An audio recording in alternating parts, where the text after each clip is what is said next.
hearts. He knows the best way to how to communicate with us.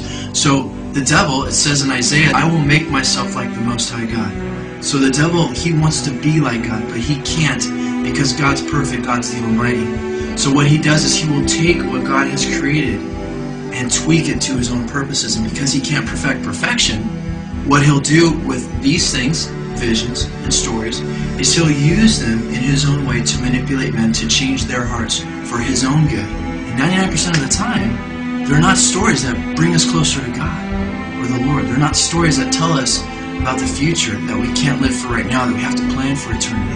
And that's where our hearts should be, that we need to help our families and help other people and get closer to Him and do it for His glory. Most of the time, it's all kinds of stories about sex and violence and revenge and all kinds of things that don't glorify God. The best stories that Hollywood comes up with doesn't even touch or compare to the divine story, the true divine story of God. He came down, He loved us so much that He became a man. He gave Himself up for us. He was murdered that we might have eternal life for all eternity. Think of that.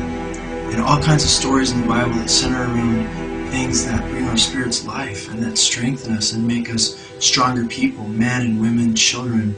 The very thing our culture really needs right now because we're being broken down so severely.